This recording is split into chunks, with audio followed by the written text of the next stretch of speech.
मेरा नाम शोभा है। मैं एक साधारण मजदूर की बेटी थी। हम 8 भाई बहन थे। शोभा की 5 बहनें और 2 भाई।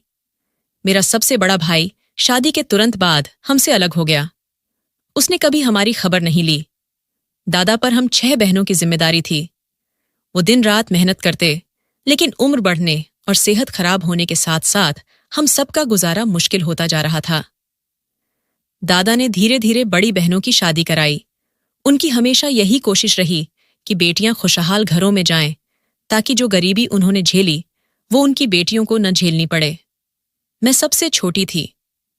जब मैं जवान हुई तो दादा की चिंता और गहरी हो गई। वो रातों को जागकर मेरे लिए अच्छा वर ढूंढने की प्रार्थना करते।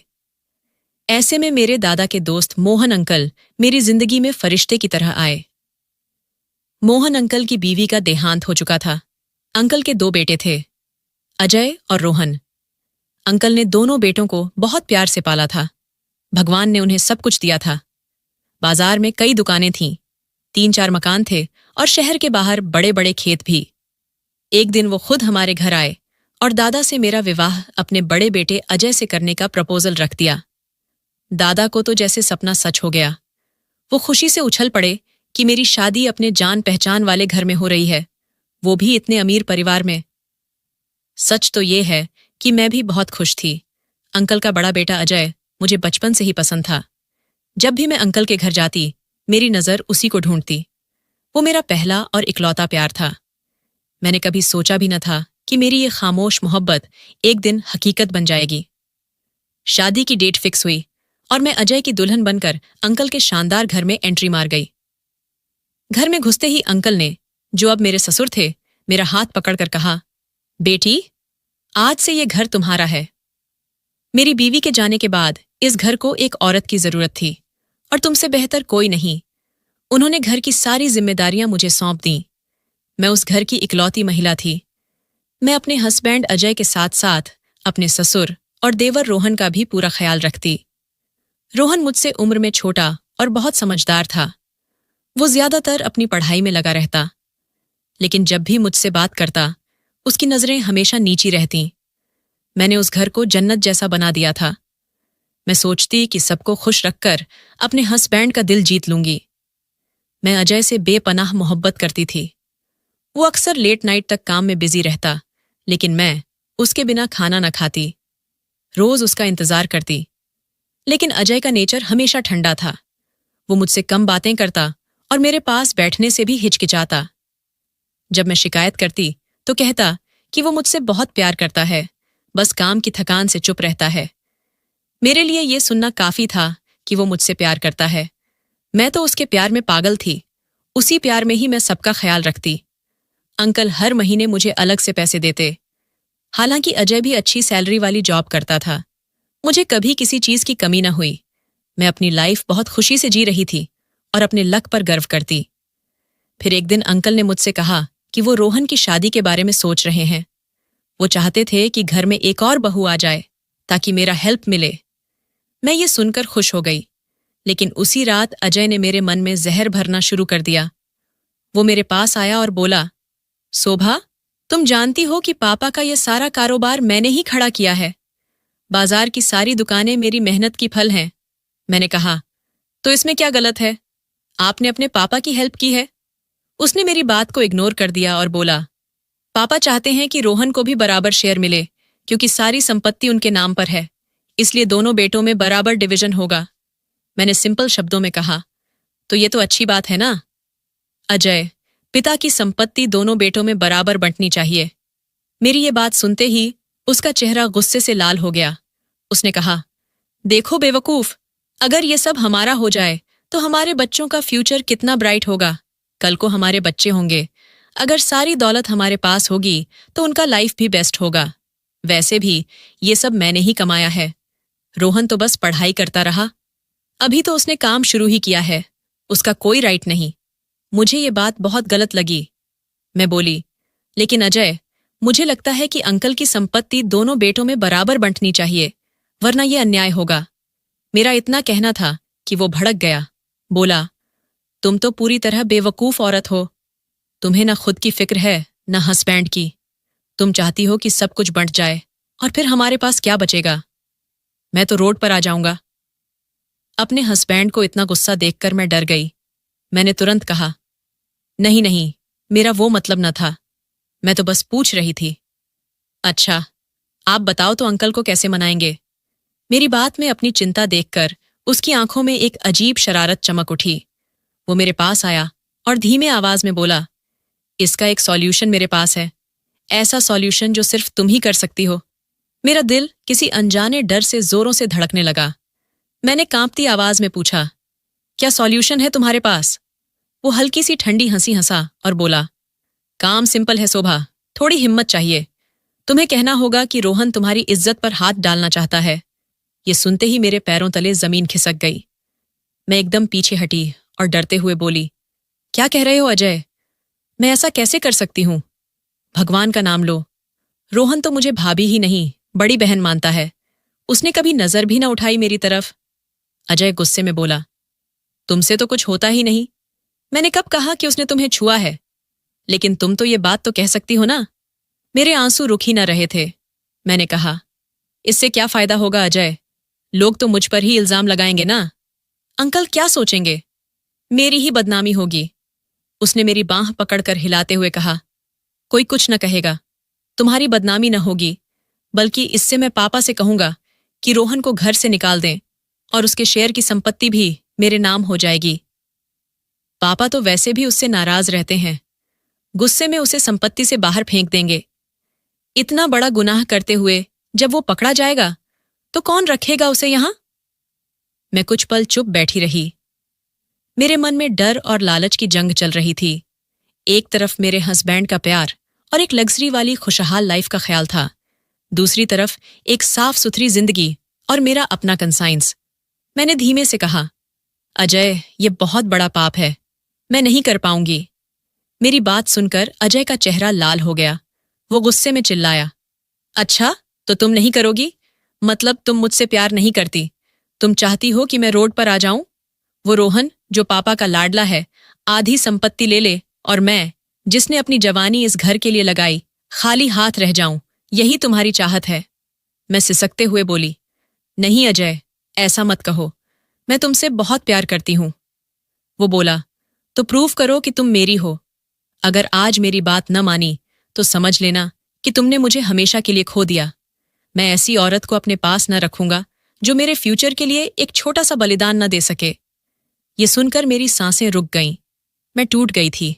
अजय ने मुझे गले लगा लिया और मेरे आंसू पोंछते हुए बोला, सुनो शोभा, बस एक बार ये काम कर दो, फिर पापा उसे घर से निकाल देंगे। उसके बाद सिर्फ तुम, मैं और हमारी खुशहाल लाइफ। सोचो, हमारे बच्चे कितनी अच्छी जिंदगी जींगे। मैं उसकी बातों के जाल में फंसती जा रही थी। उसकी आवाज, उसका प्यार और दौलत का लालच मेरे दिल पर भारी पड़ने लगा। मैंने सिसकते हुए पूछा, लेकिन अंकल मेरी बात पर यकीन करेंगे ना? अजय के चेहरे पर एक चालाक स्माइल आ गई। बोला, वो तुम पर मुझसे ज्यादा भरोसा करते हैं, तुम्हें अपनी बेटी जैसा मानते हैं। जब तुम रोते हुए उनके सामने ये बात कहोगी तो उन्हें एक पल के लिए भी शक न होगा। वैसे भी रोहन की पढ़ाई और काम में सुस्ती से वो पहले से ही परेशान हैं। ये इल्जाम सुनकर तो वो तिलमिला जाएंगे। उसने मेरा चेहरा अपने हाथों में लिया और बोला, आखिरी बार पूछ रहा हूं शोभा, या तो हमारी लग्जरी वाली राजसी लाइफ या फिर मेरी तबाही, और याद रखना, अगर मैं बर्बाद हुआ तो तुम्हें भी अपने साथ न रखूंगा। उसकी ये बात मेरे लिए मौत जैसी थी। मैंने आंखें बंद कर लीं। मेरे अंदर से सब कुछ मर गया था। कांपती आवाज में मैंने कहा, ठीक है अजय, जैसा तुम कहो वैसा ही करूंगी। वो मुस्कुराया, मुझे पता था कि तुम मना न करोगी। अब सुनो, क्या करना है। कल दोपहर जब मैं जानबूझकर घर से बाहर निकलूंगा और पापा अपने रूम में आराम कर रहे होंगे, तब तुम रोहन को किसी बहाने से अपने रूम में बुलाओ। उसने मुझे पूरी प्लानिंग बता दी, जो मेरी और रोहन की लाइफ को हमेशा के लिए बदलने वाली थी। अगली दोपहर मेरी लाइफ की सबसे मुश्किल दोपहर थी। सुबह से ही मेरा दिल अजीब डर से धड़क रहा था। अजय ने ब्रेकफास्ट टेबल पर बिल्कुल नॉर्मल बिहेव किया, लेकिन जाते वक्त मेरे कान के पास आकर बोला, याद रखना शोभा, आज का दिन हमारी किस्मत का फैसला करेगा। पापा अपने रूम में हैं, वो लंच के बाद रेस्ट करते हैं। रोहन नीचे स्टडी रूम में है। मैं 1 घंटे के लिए बाहर जा रहा हूं। यही चांस है, कोई गलती मत करना। मैंने सिर हिलाया, लेकिन डर से मेरा गला सूख गया था। बोली, अजय, मुझे बहुत डर लग रहा है। अगर अंकल ने मेरी बात पर भरोसा न किया तो उसकी आंखों में एक ठंडी चमक आ गई। वो भरोसा करेंगे क्योंकि तुम उनकी बेटी जैसी हो। बस सही तरीके से रोना आना चाहिए, उसने मजाक उड़ाते हुए कहा और घर से निकल गया। मैंने खुद को समझाया, मुझे ये करना ही होगा, अजय के लिए। कांपते हुए मैंने फोन उठाया और रोहन का नंबर डायल किया, जो नीचे स्टडी रूम में था। हाँ भाभी, उसने कहा। मैंने अपनी आवाज को कंट्रोल करते हुए बोला, रोहन बेटा, जरा मेरे रूम में आ जाओ। मुझे तुम्हें एक जरूरी चीज दिखानी है और मुझे भी ठीक फील न हो रहा। वो बोला, सब ठीक तो है भाभी? भाई कहाँ हैं? मैंने कहा, वो बाहर किसी काम से गए हैं, तुम बस 2 मिनट में आ जाओ। ठीक है भाभी, आ रहा हूं, उसने कहा और फोन रख दिया। कुछ ही मिनटों में दरवाजे पर दस्तक हुई। मैंने गहरी सांस ली और दरवाजा खोला। रोहन जल्दी से अंदर आ गया। बोला, क्या हुआ भाभी? चेहरा बिल्कुल पीला पड़ गया है। मैं डॉक्टर को बुलाऊं?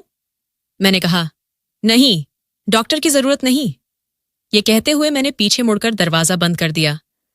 लॉक की आवाज सुनकर रोहन चौंक गया। उसने डरते हुए आंखों से मुझे देखा। भाभी, आपने दरवाजा क्यों बंद किया? ये आप क्या कर रही हैं? मैं दरवाजे के सामने खड़ी हो गई। रोहन, तुम मुझसे क्या उम्मीद रखते हो? वो पूरी तरह घबरा गया। क्या मतलब भाभी? मैं क्या उम्मीद रखता हूं? आपने खुद मुझे बुलाया था। भगवान के लिए दरवाजा खोलो। भाई आ जाएंगे तो क्या सोचेंगे? यही वो मोमेंट था जिसका मुझे इंतजार था। मैंने अजय के सिखाए शब्दों को आवाज दी। दरवाजा मैंने नहीं, तुमने बंद किया रोहन। भाभी, वो सदमे में चिल्लाया। आप ठीक तो हैं? ये आप क्या कह रही हैं? मजाक खत्म करो और दरवाजा खोलो। मैंने अपनी आवाज ऊंची की और पूरी ताकत से चिल्लाना शुरू कर दिया। मेरी बांह छोड़ो, बचाओ। कोई है? रोहन, ये क्या कर रहे हो? तुम्हें तहजीब पता नहीं? मैं तुम्हारे भाई की इज्जत हूं। रोहन वहीं खड़ा रह गया जहां था। उसके चेहरे पर डर साफ दिख रहा था। भाभी, आप ये क्यों कर रही हैं? मैंने तो आपको छुआ भी नहीं। आप पागल हो गई हैं क्या? मैं रोते चिल्लाती हुई चीख रही थी। मुझे पता था कि अंकल पास के रूम में हैं। रोहन घबराहट में दरवाजे की तरफ बढ़ा। भाभी, बस करो, पापा सुन लेंगे। आखिर मैंने आपका क्या बिगाड़ा है? तभी दरवाजे पर जोरदार ठोकने लगे। शोभा, रोहन, दरवाजा खोलो। क्या हुआ बेटी? अंकल की गर्जना सुनाई दी। मैं और जोर से सिसकने लगी। अंकल, मुझे बचाओ, ये रोहन मुझे परेशान कर रहा है। दरवाजा खोलो। रोहन कांपते हाथों से मेरी तरफ देखने लगा। उसकी आंखों में डर और शर्म दिख रही थी। मैं तुरंत पीछे हटी। रोहन ने कांपते हाथों से लॉक खोला। दरवाजा खुला और अंकल अंदर आए। उन्होंने मुझे कोने में कांपती रोती देखा और फिर रोहन को, जो हतबेल रह गया था। ये क्या हो रहा है? अंकल ने गुस्से से पूछा। रोहन कुछ कहने को आगे बढ़ा। पापा, मैं इससे पहले कि वो कुछ कहता, अंकल ने पूरी फोर्स से उसके गाल पर जोरदार थप्पड़ मारा। काश तू पैदा होते ही मर जाता, ये अपनी मां के दुख में ही चला जाता। कम से कम मुझे ये दिन तो न देखना पड़ता। रोहन गाल पर हाथ रखकर सदमे में उन्हें देख रहा था। ये मेरी बहू नहीं, मेरी बेटी है। अंकल चिल्लाए। तुम्हारी हिम्मत कैसे हुई इसके साथ बदसलूकी करने की? ये तुम्हारे भाई की इज्जत और तुम्हारी भाभी है। अब वो पापा, भगवान की कसम, मैंने कुछ नहीं किया। रोहन की आवाज आंसुओं में डूबी गई। उसी टाइम अजय, जो शायद बाहर वेट कर रहा था, दौड़ता हुआ अंदर आया। क्या हुआ पापा? शोभा, ये शोर क्या है? उसने डरते हुए पूछा। पूछो अपने इस भाई से। अंकल ने रोहन की तरफ इशारा किया। ये हमारी इज्जत पर हाथ डाल रहा था। अजय ने गुस्से में रोहन का गला पकड़ लिया। तेरी इतनी हिम्मत, मैं तुझे जिंदा ना छोड़ूंगा। भाई, मेरी तो बात सुनो, ये सब खत्म करो, अजय ने सख्ती से कहा। पापा, उसी टाइम पुलिस को कॉल करो। ये जानवर अब घर में नहीं, जेल में रहेगा। अंकल ने तुरंत फोन निकाला। रोहन बेबस अपने पिता, भाई और मुझे देख रहा था। उसकी आंखों में जो गुजारिश थी वो मुझसे ओझल न हो रही थी, लेकिन मैं मजबूर थी। हेलो सर, इंस्पेक्टर साहब, मैं अजय बोल रहा हूं। मेरे घर पर तुरंत पुलिस भेजो। रोहन तड़पते हुए उनके पैरों पर गिर पड़ा। मैं बेकसूर हूं, मैं कसम खाता हूं पापा। भाभी, आप ही बता दो, आपने मुझे खुद बुलाया था। भाभी, आप चुप क्यों हैं? मैं दीवार से सटकर सिसकियों में अपनी आंखें न उठा पा रही थी। रोहन की बेबसी और गुजारिश मेरे दिल को चीर रही थी, लेकिन अजय का गुस्से भरा चेहरा मुझे घूर रहा था। मेरे होंठों पर सख्ती से ताला लग गया। देखा क्या पापा? देखा आपने? अजय ने रोहन को पकड़कर खींचा। अभी भी ये शोभा को डरा रहा है, कह रहा है कि तुम चुप रहो। कितना गंदा आदमी है ये। मैं डरी नहीं हूं, मैं सच बोलने को कह रहा हूं। रोहन चिल्लाया। भाई, आप तो जानते हैं कि मैं ऐसा नहीं हूं, आप ही पापा को समझाओ। अजय ने नफरत भरी नजर से देखा। तुझे भाई कहते हुए शर्म आनी चाहिए। आज से तेरा और मेरा कोई रिश्ता नहीं। इतने में पुलिस भी आ गई। 2 कांस्टेबल और 1 इंस्पेक्टर अंदर घुसे। घर का माहौल देखकर उन्होंने समझ लिया कि केस सीरियस है। क्या हुआ अजय साहब? किसने कॉल किया था? इंस्पेक्टर ने पूछा। अंकल ने टूटे हुए लहजे में कहा, सर, इस जानवर ने मेरी बहू की इज्जत पर हाथ डालने की कोशिश की है। उन्होंने रोहन की तरफ इशारा किया। इंस्पेक्टर ने मेरी तरफ देखा। मैडम, आप ठीक तो हैं? आप स्टेटमेंट दो, आपके साथ क्या हुआ? अब सबकी नजरें मुझ पर टिक गईं। यह आखिरी चांस था सच बोलने का, लेकिन अजय की आंखों में लिखी धमकी मुझे कैद कर रही थी। मैं सिसकते हुए कांपती आवाज में वही दोहराने लगी जो मुझे सिखाया गया था। मैं अपने रूम में थी। रोहन किसी बहाने से अंदर आया और दरवाजा बंद कर लिया। उसने मेरी सांस रोक दी। मेरी आवाज रुक गई। झूठ! ये तो पूरा झूठ है। रोहन पागलों की तरह चिल्ला रहा था। इंस्पेक्टर साहब, मेरी बात पर यकीन करो, मुझे फंसाया जा रहा है। ये सब संपत्ति के लिए हो रहा है। मेरा भाई ही इसके पीछे है। चुप रहो। अजय कूदा और उसके गाल पर थप्पड़ मारने की कोशिश की, लेकिन इंस्पेक्टर ने तुरंत बीच में आ गया। देखिए, हाथ ना उठाएं, इंस्पेक्टर ने सख्त लहजे में कहा। फिर रोहन की तरफ मुड़ा। ये संपत्ति वाली बात क्या है? इससे पहले कि रोहन कुछ कहता, अजय बीच में कूद पड़ा। इंस्पेक्टर, इसकी बातों में न फंसो। ये अपनी जान बचाने के लिए अब मुझ पर इल्जाम लगा रहा है। आप खुद देखो, मेरी बीवी की हालत क्या है। क्या वो झूठ बोल रही है? इस घर में कोई इस पर भरोसा न करेगा। ये तो शुरू से ही कंट्रोल से बाहर है। पापा इसकी हरकतों से पहले ही परेशान थे। अंकल ने भी हामी भरी। हाँ इंस्पेक्टर साहब, अजय सही कह रहा है। मुझे इससे यही उम्मीद थी। ये बचपन से ही बागी था। मैंने इसकी मां के जाने के बाद इसे बेटे की तरह पाला और इसने मुझे यही फल दिया। इसने मेरी बेटी जैसी बहू पर गंदी नजर डाली। अंकल का चेहरा गुस्से और बेबसी से भरा हुआ था। वो अपने बेटे की तरफ देखकर बोले, इंस्पेक्टर साहब, मैं चाहता हूं कि आप इसे तुरंत अरेस्ट करो। मैं इस पर अपनी बहू के साथ रेप अटेम्प्ट का केस दर्ज करवाना चाहता हूं। इसे सख्त सजा मिलनी चाहिए। इंस्पेक्टर थोड़ा नरम पड़ा। सोचिए अंकल जी, आखिर फैमिली मैटर है। अब ये फैमिली मैटर नहीं रहा। अजय गर्जा। ये हमारी इज्जत का सवाल है। इसे यहां से ले जाओ। इसका साया भी अब इस घर में न पड़े। कांस्टेबलों ने रोहन के हाथों में हथकड़ी डाल दी। वो आखिरी बार मेरी तरफ देखता रह गया। उसकी आंखों में गुस्सा न था, बस एक गहरी तकलीफ और एक सवाल था। क्यों भाभी? बस एक बार बता दो क्यों। मैं आंखें नीची कर ली। पुलिस उसे घसीटते हुए बाहर ले गई और अंकल सोफे पर गिर पड़े। उन्होंने अपना सिर पकड़ लिया। सब खत्म हो गया। मेरी इज्जत, मेरा सम्मान सब मिट्टी में मिल गया। अजय ने उनके कंधे पर हाथ रखा। नहीं पापा, कुछ खत्म नहीं हुआ। आप सब्र रखिए। अच्छा हुआ कि उस गंदे आदमी से छुटकारा मिला। शोभा, जाओ, पानी लाओ पापा के लिए। मैं धीरे धीरे उठी। मेरे ससुर ने मुझ पर कोई इल्जाम न लगाया। उनके लिए तो मैं विक्टिम थी और रोहन क्रिमिनल। उस रात जब अंकल दवा लेकर सो गए, अजय मेरे रूम में आया। उसके चेहरे पर सुकून था। तुमने तो कमाल कर दिया शोभा, उसने मुस्कुराते हुए कहा। मुझे यकीन ही न था कि तुम इतना अच्छा एक्टिंग कर लोगी। अजय, वो रोहन बेकसूर था, मैंने सिसकते हुए कहा। हमने बहुत बड़ा गुनाह किया है। उसने मेरी बात काट दी, मेरे होंठों पर उंगली रखी। गुनाह? कैसा गुनाह? मैंने तो बस अपना हक लिया है। अब बस एक काम बाकी है। कल ही मैं पापा से कहूंगा कि वो रोहन को संपत्ति से बाहर कर दें और सब कुछ मेरे नाम पर कर दें। आखिर अब उनके पास मेरा ही सहारा है। उसकी आंखों में लालच की चमक देखकर मेरे अंदर डर पैदा हो गया। रोहन के जेल जाने के बाद घर में सन्नाटा छा गया था। अजय का बिहेव भी पूरी तरह बदल चुका था। अब वो मुझसे कम बातें करता, बस अपने पापा के आसपास घूमता रहता। उसने धीरे धीरे उन्हें पूरी तरह तोड़ दिया था। अगले दिन वकील आया, सारे पेपर्स तैयार कर दिए गए। मेरे ससुर ने कांपते हाथों से हर साइन किया, हर वो साइन जिसने रोहन को सब कुछ खोने पर मजबूर कर दिया और अजय को घर और संपत्ति का सिंगल ओनर बना दिया। उस दिन जब सब कुछ अजय के नाम हो गया, वो बहुत खुश था। वो सीधा मेरे रूम में आया। मैं भी खुश थी कि चलो, मेरी तपस्या रंग लाई। अब तो वो मुझसे प्यार करेगा। शोभा, तुमने तो कमाल कर दिया, उसने मुस्कुराकर कहा। बहुत बहुत थैंक्स तुम्हारा। मैंने शर्माते हुए आंखें नीची कर लीं। थैंक्स किस बात का अजय? मैंने जो किया अपने हस्बैंड और अपने घर के लिए किया। अब तो सब ठीक हो गया ना? अब तो कोई भी हमारे बीच ना आएगा। हाँ, उसने ठंडे लहजे में कहा। अब कोई हमारे बीच ना आएगा। फिर वो अचानक सीरियस हो गया।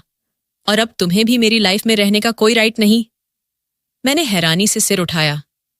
क्या मतलब? आप ये क्या कह रहे हैं अजय? उसके चेहरे पर एक शैतानी हंसी थी। मैं वही कह रहा हूं जो तुम सहन न कर पाओगी। जो औरत दूसरे पर झूठा इल्जाम लगा सकती है, वो खुद कैसी होगी? सोचो जरा, तुम जैसी औरत तो गंदी ही होती है। मेरा दिमाग सुनते ही सुन्न हो गया। अजय, ये सब तो आपने मुझसे करवाया था संपत्ति के लिए, आपकी मोहब्बत के लिए। मोहब्बत? वो हंस पड़ा। तुम जैसी लालची औरत से मोहब्बत? मैंने तुम्हें सिर्फ यूज किया। और सच कहूं, तुम यूज होने लायक ही थीं। जो औरत अपने देवर पर इतना गंदा इल्जाम लगा सकती है, उस पर मैं भरोसा कैसे करूं? क्या पता कल को संपत्ति के लिए मुझ पर ही कोई इल्जाम लगा दो। नहीं अजय, भगवान के लिए, मैंने ये सब आपके लिए, अपने लिए किया है। उसने बीच में काटा। अब तुम्हारी जरूरत खत्म हो गई है। मैं तुम्हें अपने पास न रख सकता। ये कहते ही उसने बिना श्रम के वो पेपर मेरे चेहरे पर मार दिया जिसमें तलाक लिखा था। मैं तुम्हें तलाक देता हूं। मैं स्थिर रह गई। तलाक? हाँ, तलाक। ये उसके पेपर हैं, उसने गुस्से से कहा। और अब 1 मिनट में इस घर से निकल जाओ। नहीं अंकल, अंकल! मैं चीखते हुए उनके रूम की तरफ दौड़ी। अजय ने मेरा हाथ पकड़कर रोका। कहाँ जा रही हो उनके पास? वो मेरी सुनेंगे, तुम्हारी नहीं। अगर तुमने उन्हें कुछ बताने की कोशिश की तो मैं कहूंगा कि तुम रोहन के सदमे में पागल हो गई हो, या फिर उसी क्राइम में पार्टनर थी, तो वो तुम्हारी बात पर भरोसा न करेंगे। उसने मेरा हाथ कसकर पकड़ा और मुझे घसीटते हुए घर के मेन गेट तक ले आया। अजय, ऐसा मत करो। मैं कहाँ जाऊंगी? मेरा कोई नहीं है। मैं रो रही थी, उसके पैरों पर गिर गई थी। वो गुस्से से बोला, जहां से आई थी वहीं चली जाओ। मुझे कोई फर्क न पड़ता। यहां से गायब हो जाओ। उसने मुझे जोरदार धक्का दिया और मैं थ्रेशोल्ड पर गिर पड़ी। बाहर निकलो और दोबारा इस घर की तरफ मत देखना। वो दरवाजा बंद करके अंदर चला गया। मैं उस बड़े घर की दहलीज पर पड़ी हुई थी। आंखों में आंसू, दिल में दर्द और रूह तक टूट चुकी थी। मेरे पास अब कोई शेल्टर न था। इस दुनिया में मेरा कौन था? मेरे माँ बाप जो मेरी तकलीफ देखकर मुझे सीने से लगाते, वो तो बहुत पहले ही गुजर चुके थे। अब बस एक ही उम्मीद थी, मेरा भाई। मैं लड़खड़ाती हुई आंसू पोंछती अपने भाई के घर की तरफ चल पड़ी। कई घंटों की पैदल यात्रा के बाद जब उसके छोटे से 2 रूम वाले घर पहुंची तो रात गहरी हो चुकी थी। मैंने डरते हुए दरवाजे पर दस्तक दी। शोभा? मेरी भाभी ने दरवाजा खोला और मुझे इस हालत में देखकर ठिठक गई। शोभा, तुम इस टाइम? सब ठीक तो है ना? इतने में मेरा भाई भी बाहर आ गया। कौन आया है? अरे शोभा, अंदर आओ। क्या हुआ? अजय कहाँ है? अंकल ठीक हैं? मैंने अंदर जाते ही फर्श पर बैठ गई और जोर जोर से रो पड़ी। भाई, सब खत्म हो गया। अजय ने मुझे घर से निकाल दिया, तलाक दे दिया। रूम में कुछ देर के लिए सन्नाटा छा गया। भाई भाभी ने एक दूसरे को देखा। तलाक? भाई ने हैरानी से कहा। क्यों, क्या हुआ? जरूर तुमने ही कुछ किया होगा। नहीं भाई, मैं सिसकते हुए बोली। भगवान की कसम, मैंने कुछ नहीं किया। उसने मुझे धोखा दिया है। उसने मुझसे सब छीन लिया। बस कुछ दिन अपने पास रख लो, जब तक कोई रास्ता न निकले। भाभी तुरंत बोली, देखो शोभा, यहां कोई रास्ता न निकलने वाला है। हम खुद मुश्किल में हैं। ये 2 रूम हैं और किसी तरह हमारा गुजारा हो रहा है। अब अगर लोगों को पता चल गया कि एक तलाकशुदा औरत हमारे घर में रह रही है, तो मोहल्ले वाले कहानियां गढ़ेंगे। हम ये सब सहन न कर पाएंगे। भाभी, आप ये क्या कह रही हैं? मैं इनकी बहन हूं, मैंने रोते हुए कहा। भाई का चेहरा सख्त हो गया। शादी के बाद बहनें पराई हो जाती हैं। शोभा, तुम्हारा घर वहीं था जिसे तुमने खुद बर्बाद किया। अब हम तुम्हें रखकर अपनी लाइफ बर्बाद न कर सकते। भाई, भगवान के लिए। मैं उसके पैरों पर गिर गई। मुझे बाहर मत निकालो, मैं कहाँ जाऊंगी? वो बोला, ये मेरी प्रॉब्लम नहीं है। फिर उसने मेरा हाथ पकड़ा और धक्का देकर घर से बाहर निकाल दिया। यहां से चली जाओ, दोबारा मत आना। तलाकशुदा औरत के लिए यहां कोई जगह नहीं है। जहां से आई थी वहीं चली जाओ। भाई, मैं चीखती रही, लेकिन उसने भी दरवाजा मेरे मुंह पर बंद कर दिया। अब मैं सच में रोड पर थी। रात के अंधेरे में वही फुटपाथ पर बैठकर रोती रही। मुझे रोहन याद आ गया, वो आदमी जिसे मैंने बेकसूर होने के बावजूद जेल भिजवा दिया था और आज खुद मैं अपनी सजा भुगत रही थी। सुबह हुई तो मुझे अपनी बहनों का ख्याल आया। मेरे दादा कहते थे, मैंने सब बेटियों की शादी अच्छे घरों में की है। मुझे लगा कि वो जरूर मेरी मदद करेंगी। मैं सबसे पहले अपनी बड़ी बहन के घर गई। उसने मुझे देखा तो मुस्कुराई। अरे शोभा, आओ आओ, बैठो। उसने मुझे चाय दी, पानी दिया। मैंने झिझकते हुए कहा, वो अजय से थोड़ा झगड़ा हो गया है। मैं 1-2 दिन तुम्हारे पास रुकना चाहती हूं। अरे हाँ हाँ, क्यों नहीं, ये भी तुम्हारा घर है, उसने तुरंत कहा। हस्बैंड गुस्सा होते हैं तो ऐसा कर देते हैं, लेकिन गुस्सा ठंडा होने पर खुद लेने आ जाएंगे। 2 दिन बीत गए, लेकिन अजय न आया। अब बड़ी बहन और बहनोई के चेहरे बदलने लगे। एक शाम बहन मेरे पास आई और बोली, शोभा, सच बता, मामला सिर्फ झगड़े का है या कुछ और? मैं अब झूठ न बोल सकी और रो पड़ी। उसने मुझे तलाक दे दिया है, घर से निकाल दिया है। क्या तलाक? वो स्थिर रह गई। फिर मेरी बहनोई की तरफ देखा, जो गुस्से से मुझे घूर रहा था। देखो शोभा, उसने घबराते हुए कहा, मेरे ससुराल वाले बहुत सख्त हैं। अगर उन्हें पता चल गया कि मेरी तलाकशुदा बहन यहां रह रही है तो मेरी लाइफ बर्बाद कर देंगे। तुम कोई और जगह ढूंढ लो, मैं मजबूर हूं। मैं वहां से भी निकाल दी गई। फिर बाकी बहनों के पास गई, लेकिन किसी ने मुझे न रखा। सबको अपनी अपनी इज्जत और ससुराल की नाराजगी का डर था। मैं पूरी तरह अकेली हो चुकी थी। दरवाजा दरवाजा भटक रही थी। मुझे लगने लगा कि भगवान मुझे मेरे किए की सजा दे रहा है। मैंने एक आदमी का घर, उसकी इज्जत, उसकी लाइफ बर्बाद की थी और आज खुद बेघर, बेइज्जत और जिंदा लाश बन गई थी। सड़कें अब मेरा घर बन चुकी थीं। जिस आदमी के लिए मैंने सब कुछ दांव पर लगा दिया था, उसी ने मुझे कचरे की तरह बाहर फेंक दिया था। कई दिन इसी हालत में कट गए। आखिर मेरी बर्दाश्त टूट गई। मैं एक बिल्डिंग के छज्जे में गिर पड़ी। तभी मेरी नजर एक बोर्ड पर पड़ी, अनाथालय में महिला सहायक की जरूरत है। मेरे अंदर अनजाने से हिम्मत आ गई। मैं धीरे धीरे उठी और अनाथालय के गेट पर दस्तक दी। एक बूढ़ी और सख्त लेकिन दयालु चेहरा सामने आया। वो अनाथालय की सुपरवाइजर थी। क्या चाहिए बेटी? उसने मुझे अनजाने देखकर पूछा। मुझे जॉब चाहिए। मेरी आवाज कांप रही थी। मैं पढ़ी लिखी हूं, बच्चों को संभाल लूंगी, सफाई भी कर लूंगी। बस सिर छिपाने की जगह और 2 टाइम का खाना मिल जाए। सुपरवाइजर ने कुछ देर मुझे गौर से देखा। हस्बैंड ने छोड़ दिया है। मैंने सिर झुका लिया। आंखों से आंसू बह निकले। हमारी सैलरी बहुत कम है, उसने कहा, लेकिन ठीक है, अंदर आ जाओ। आज से तुम इन बच्चों की देखभाल करोगी। अब मेरे पास कोई और जगह न थी। दरवाजा दरवाजा ठोकरें खाने के बाद आखिर मुझे एक शेल्टर मिल गया था। मैं वहां दिन भर अनाथ बच्चों की केयर करती, उन्हें पढ़ाती, खिलाती, और जब वो मुस्कुराते तो मुझे लगता जैसे मेरी लाइफ को फिर से कोई मकसद मिल गया है। उन मासूम चेहरों में मुझे सुकून मिलता। मुझे लगता कि जैसे मैं अपने के गुनाहों का प्रायश्चित कर रही हूं। मैंने धीरे धीरे अजय को अपनी यादों से भगाना शुरू कर दिया था। अब मैं उसे याद करके दुखी न होना चाहती थी। सब कुछ ठीक चल रहा था। फिर एक दिन अनाथालय में हलचल मच गई। सुपरवाइजर मैम सुबह से सबको ऑर्डर दे रही थीं। शोभा, बच्चों को अच्छे से सजाओ। आज शहर के बड़े उद्योगपति रोहन जी दान देने आ रहे हैं। वो हमारे अनाथालय के मुख्य सहयोगी हैं। रोहन जी? मैंने नाम सुनते ही थोड़ा सरप्राइज होकर दोहराया। सुपरवाइजर मैम बोली, हाँ, बहुत अच्छे इंसान हैं। सुना है कई साल पहले उनके पापा ने उन्हें घर से निकाल दिया था, लेकिन देखो आज अपनी मेहनत से वो कहाँ पहुंच गए हैं। मेरा दिल एकदम जोर से धड़कने लगा। नहीं, ये वो ना हो सकता। ये तो सिर्फ नाम का कोइंसिडेंस होगा। थोड़ी देर बाद एक चमचमाती ब्लैक कार गेट के पास रुकी। बच्चे सब लाइन में खड़े थे। मैं बच्चों को हैंडल कर रही थी और एक पिलर के पीछे जाकर खड़ी हो गई। कार से एक बहुत स्मार्ट, कल्चर्ड और महंगे कपड़ों वाला आदमी बाहर निकला। उसे देखते ही मेरे पैरों तले जमीन खिसक गई। मैं कांपने लगी।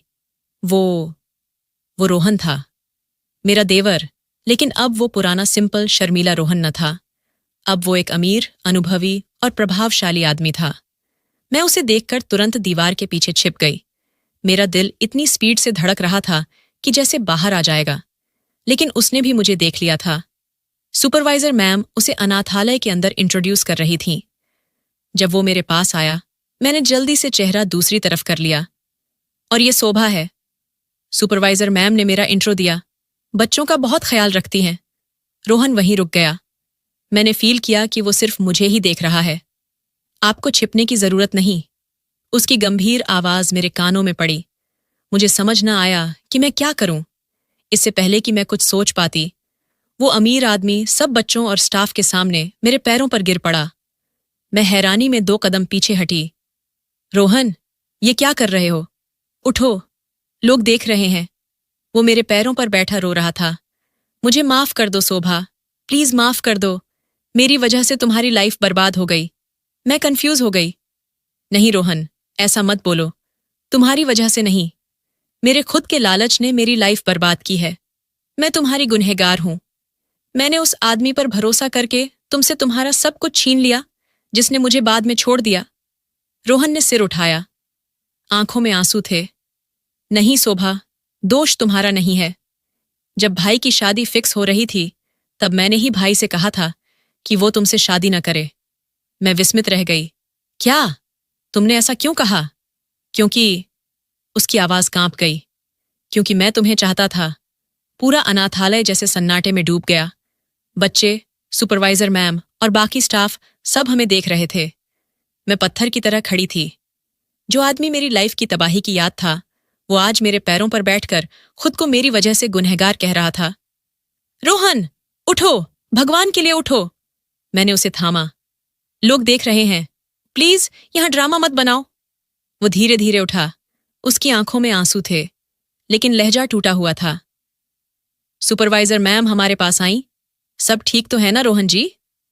हाँ, सब ठीक है, रोहन ने खुद को कंट्रोल करते हुए कहा। ये मेरी पुरानी जान पहचान है। प्लीज मुझे इनसे कुछ मिनट अकेले में बात करने दो। सुपरवाइजर मैम ने शक भरी नजर से देखा, फिर बच्चों को इशारे से अंदर भेज दिया। अब हम दोनों अकेले थे। मैं कांपती आवाज में बोली, रोहन, तुमने कहा तुम मुझे चाहते थे। कब से? उसने गहरी सांस ली। शायद तब से जब से मैं होश संभाला था। मैं तुम्हें अपने घर आते जाते देखता था, लेकिन तब मैं बच्चा था, पढ़ाई कर रहा था।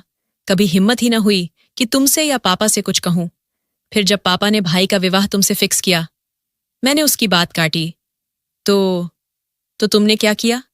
तब मैं अंदर से टूट गया था। मुझे पता था कि भाई तुम्हें चाहते न थे। वो बस पापा के प्रेशर में ही तुमसे शादी कर रहे थे। मैं हैरान रह गई। क्या अजय मुझे चाहते न थे? नहीं। रोहन की आवाज में कड़वाहट थी। इसीलिए तो मैंने गलती की। मैंने भाई से अकेले में इस बारे में बात की। मैंने कहा, भाई, आप शोभा से शादी मत करो। आप तो उन्हें चाहते भी ना हो। मैंने उनसे कहा कि मैं तुम्हें चाहता हूं और पढ़ाई खत्म होते ही खुद पापा से तुम्हारा रिश्ता लेकर आऊंगा। मेरे पैरों तले जैसे जमीन खिसक गई। तो अजय ने क्या कहा? वो कड़वा सा हंस पड़ा। उन्होंने मेरा मजाक उड़ाया। बोले, जो चीज अजय की हो जाए उस पर कोई और नजर न डाल सकता। और फिर अगले ही दिन उन्होंने शादी के लिए हां कर दी। मैं रोने लगी। तो मेरी शादी प्यार से नहीं, जिद पर हुई थी। रोहन ने सिर हिलाया। असली तबाही तो उसके बाद हुई, जब उन्हें पैसों का लालच हुआ। उन्हें मुझसे बदला लेने का इससे बेहतर मौका न मिला। बदला कैसा बदला? वो इस बात का बदला कि मैंने उनकी संपत्ति को चाहने की हिम्मत की थी। वो शादी के बाद भी मुझ पर ताने मारते थे। क्यों रोहन, अभी भी मेरी बीवी पर नजर है। मैं हंसकर टाल देता, लेकिन वो बात धीरे धीरे आग बन गई। उन्होंने मुझे पापा की नजरों में बदनाम कर दिया, ये दिखाने के लिए कि मैं तुम पर गलत नजर रखता हूं।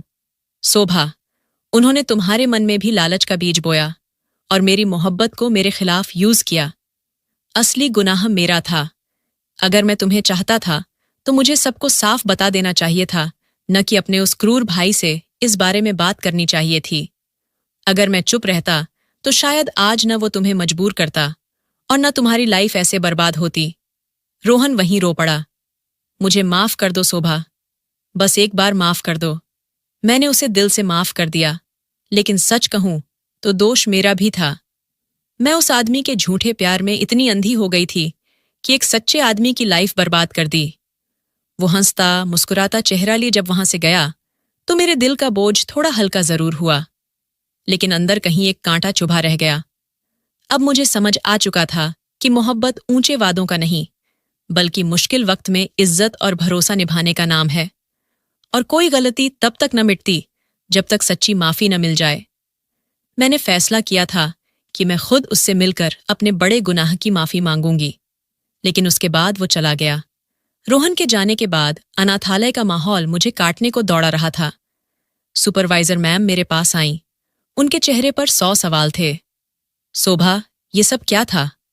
वो रोहन सर, इतने बड़े आदमी, वो तुम्हारे पैरों पर क्यों झुके थे? मैंने आंखों में आए आंसुओं को रोकते हुए कहा, दीदी, वो मेरे पुराने जमाने का हिस्सा है। एक ऐसा बड़ा गुनाह जिसका बोझ मैं आज तक ढो रही हूं। दीदी ने हैरानी से कहा, बड़ा गुनाह? कैसा गुनाह शोभा? मैंने सिर झुकाकर कहा, मैंने उन पर बहुत बड़ा जुल्म किया है। वो मेरे देवर थे और मैंने अपने हस्बैंड के कहने पर उन पर झूठा इल्जाम लगाया था। सुपरवाइजर मैम ने गहरी सांस ली। भगवान माफ करने वाला होता है, लेकिन शोभा, वो आदमी खुद को गुनहगार मान रहा था। उसकी आंखों में तुम्हारे लिए नफरत नहीं, कुछ और ही था। मैंने सिसकते हुए कहा, यही तो मेरी सजा है। दीदी, वो बेकसूर होकर भी खुद को गुनहगार मानता रहा और मैं गुनहगार होकर भी जिंदा हूं। कुछ दिन बीत गए, लाइफ फिर से पुराने ट्रैक पर आने लगी, लेकिन अंदर से मैं बेचैन थी।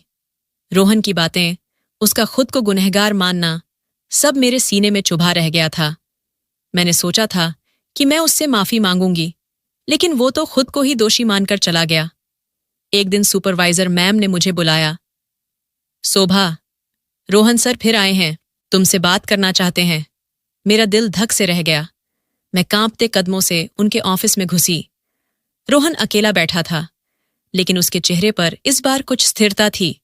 उसने नरमी से कहा, बैठो शोभा। मैं सामने वाली कुर्सी पर बैठ गई। आप फिर क्यों आए हैं? मैंने डरते हुए पूछा। वो बोला, उस दिन मैं अपनी बात अधूरी छोड़ गया था। मैंने कहा था कि मेरी वजह से तुम्हारी लाइफ बर्बाद हुई और अब मैं वही लाइफ फिर से सेट करने आया हूं। मैंने हैरानी से देखा। सेट करने से क्या मतलब? उसने गहरी सांस ली। शोभा, मैं तुमसे शादी करना चाहता हूं। मेरे कानों को यकीन ही न हुआ। शादी? मुझसे? रोहन, तुम्हें पता है मैं कौन हूं? वो औरत जिसने तुम्हारी लाइफ बर्बाद की, तुम्हें जेल भिजवाया, तुम्हारे ऊपर झूठा इल्जाम लगाया और तुम मुझसे शादी करना चाहते हो। रोहन ने शांत लहजे में कहा, हाँ, मैं उसी औरत से शादी करना चाहता हूं जिसे मैं हमेशा से चाहता था, जिसे मेरे भाई अजय ने धोखा दिया और बर्बाद कर दिया। नहीं, मैं लगभग चीख पड़ी। ये नामुमकिन है रोहन। मैं उसके लायक नहीं हूं। मैं एक गुनहगार औरत हूं, तलाकशुदा हूं, जिसे उसके घर वालों ने निकाल दिया। मेरी जगह तो इस अनाथालय में है, इन बच्चों के बीच। यही मेरी सजा है। तुम अपनी लाइफ जियो। मुझ जैसी औरत से शादी करके अपनी इज्जत क्यों खराब करना चाहते हो? रोहन की आंखों में दर्द था। उसने कहा, इज्जत खराब न होगी शोभा, लौटेगी। चाहे तुम उस आदमी के लायक न थीं जिसने तुम्हारी इज्जत न की, लेकिन मैं तुम्हें वो इज्जत वापस देना चाहता हूं। मैं चाहता हूं कि दुनिया जाने कि तुम बेकसूर थीं, तुम्हारा दिल साफ था। नहीं रोहन, मैंने सिसकते हुए कहा, मैं लालची थी। मैंने अपने हस्बैंड के कहने पर सब किया। मैं उस इज्जत के लायक नहीं हूं। भगवान के लिए रोहन, मुझे मेरी सजा पूरी करने दो। मुझे और तुम्हें शर्मिंदा मत करो। रोहन चुप रहा, फिर बोला, तुम्हारा जवाब ना है। मैंने सिर झुका लिया। हाँ, मेरा जवाब ना है। ठीक है, वो धीरे से बोला, शायद तुम मुझ पर भरोसा न कर सकती, लेकिन मैं तुम्हें इस अनाथालय में अपने न किए गुनाह की सजा काटते हुए न देखूंगा। अगर तुम मेरी बात न मानोगी तो मुझे उन लोगों को लाना पड़ेगा जिनकी बात तुम नकार ना पाओगी। मैं फिर आऊंगा। वो ये कहकर चला गया। मैं स्थिर रह गई। वो किन लोगों की बात कर रहा था? उसके जाने के बाद मेरी रातें नींद रहित हो गईं। हर दस्तक पर मेरा दिल कांप जाता। सुपरवाइजर मैम मेरी हालत देखकर बोली, शोभा, इतना डर क्यों रही हो? उसने कुछ कहा है क्या? मैंने सिर झुकाया। बस इतना कहा कि वो फिर आएगा। 3 दिन बीत गए। मैंने खुद को समझाया कि शायद वो दया से चला गया और अब ना आएगा, लेकिन मैं गलत थी। चौथे दिन दोपहर में सुपरवाइजर मैम ने बुलाया। उनका चेहरा सीरियस था। जब मैं ऑफिस पहुंची तो वहां रोहन था, लेकिन अकेला नहीं। उसके साथ मंदिर के मुख्य पुजारी जी और अनाथालय की कमेटी के हेड थे, जो बहुत सम्मानित बुजुर्ग थे। वो वहां मौजूद थे। मैं डरते हुए अंदर गई। आओ बेटी, पुजारी जी ने नरमी से कहा। बैठो। मैं कोने में जाकर बैठ गई। बेटी शोभा, उन्होंने कहा, रोहन ने हमें सब बता दिया है, जो तुम्हारे साथ हुआ और जो तुमसे करवाया गया। मेरी आंखों से आंसू निकल आए। पंडित जी, मैं बहुत बड़ी गुनहगार हूं, मुझे माफी न मिल सकती, उन्होंने प्यार से कहा। बेटी, भगवान हर उस इंसान को माफ करता है जो सच्चे दिल से पछतावा करे। हम यहां तुम्हें ब्लेम करने नहीं आए, हम तो एक नेक काम के लिए आए हैं। रोहन साहब ने हमें बताया कि वो तुमसे शादी करना चाहते हैं, लेकिन तुमने मना कर दिया। मैंने सिसकते हुए रोहन की तरफ देखा, जो आंखें नीची किए बैठा था। मैंने सिसकते हुए कहा, मैं इनके लायक नहीं हूं। मैं एक तलाकशुदा और बदनाम औरत हूं। चुप! रोहन की आवाज पहली बार सख्ती से निकली। आगे खुद को ये मत कहना। फिर वो पुजारी जी की तरफ मुड़ा। पंडित जी, मैंने आपको इसलिए बुलाया है कि आप शोभा को समझाएं। मैं इसे इस अनाथालय में उसके न किए गुनाह की सजा काटते हुए न देख सकता। मेरे भाई ने इसे धोखा दिया, इसके भरोसे का फायदा उठाया और फिर इसे रोड पर फेंक दिया। क्या इसका गुनाह सिर्फ इतना था कि इसने अपने हस्बैंड पर भरोसा किया? पुजारी जी ने मेरी तरफ देखा। बेटी, ये लड़का तुमसे शादी करके तुम्हें इज्जत देना चाहता है। ये तुम्हारे पास्ट को नहीं, तुम्हारे फ्यूचर को देख रहा है। तुम क्यों मना कर रही हो? लोग क्या कहेंगे? मैंने अपना आखिरी बहाना दिया। लोग कहेंगे, इस औरत से शादी कर ली जिसने इस पर इल्जाम लगाया था। लोग रोहन पर हंसेंगे। मैं इनकी और बदनामी का कारण न बनना चाहती। लोगों की फिक्र मैं कब तक करूं? रोहन उठकर मेरे सामने खड़ा हो गया। लोगों ने तब भी स्टोरीज बनाई थीं जब मैं जेल गया था, और लोग अभी भी स्टोरीज बनाएंगे जब मैं तुमसे शादी करूंगा। मुझे लोगों की परवाह नहीं, मुझे सिर्फ तुम्हारी फिक्र है। मैंने जेल में रोज ये दुआ की थी कि भगवान मुझे इतनी ताकत दे कि मैं अपने भाई के किए गलत को मिटा सकूं। शोभा, मुझे वो ताकत दो, मुझे मेरा हक दो। सुपरवाइजर मैम ने मेरे कंधे पर हाथ रखा। शोभा, इतना नेक और सच्चा आदमी खुशकिस्मतों को मिलता है, जो तुम्हारे पास्ट के बावजूद तुम्हें अपनाना चाहता है। इससे बड़ा प्यार का प्रूफ और क्या होगा? हाँ कर दो बेटी। मैं चारों तरफ से प्यार और इज्जत के इस घेरे में थी। पुजारी जी और बाकी बुजुर्गों की मौजूदगी में मेरा मना करना नामुमकिन हो गया था। मैंने आंसुओं के बीच सिर झुका दिया। उसी शाम अनाथालय के आंगन में पुजारी जी ने मेरा और रोहन का विवाह करवा दिया। गवाहों में अनाथालय का स्टाफ शामिल था। जब मैं विदा हुई तो उन बच्चों से गले लगकर बहुत रोई, जिन्होंने मुझे उस वक्त शेल्टर दिया था जब मेरा कोई न था। रोहन मुझे अपने बड़े घर ले आया। वो अजय के घर से भी बड़ा था। जेल से छूटने के बाद मैंने पापा से अपना शेयर न मांगा। रोहन ने बताया, मैंने 0 से शुरू किया। भगवान ने इतनी मेहरबानी की कि आज मेरे पास उससे 10 गुना ज्यादा है, जो अजय ने मुझसे छीना था। ये घर तुम्हारा है शोभा। यहां तुम्हें कोई तुम्हारे पास्ट का ताना न देगा। हमने अपनी नई लाइफ शुरू की। रोहन ने मुझे वो इज्जत और प्यार दिया जिसकी मैं सिर्फ सपनों में चाह रखती थी। हमने पुरानी बातों को भूलने की बहुत कोशिश की। वो मेरे हर जख्म पर मरहम लगाता और मैं उसकी हर खामोश तकलीफ को समझने की कोशिश करती। कई महीने बीत गए। एक शाम रोहन काम से लौटा तो बहुत चुप और उदास था। सब ठीक तो है ना रोहन?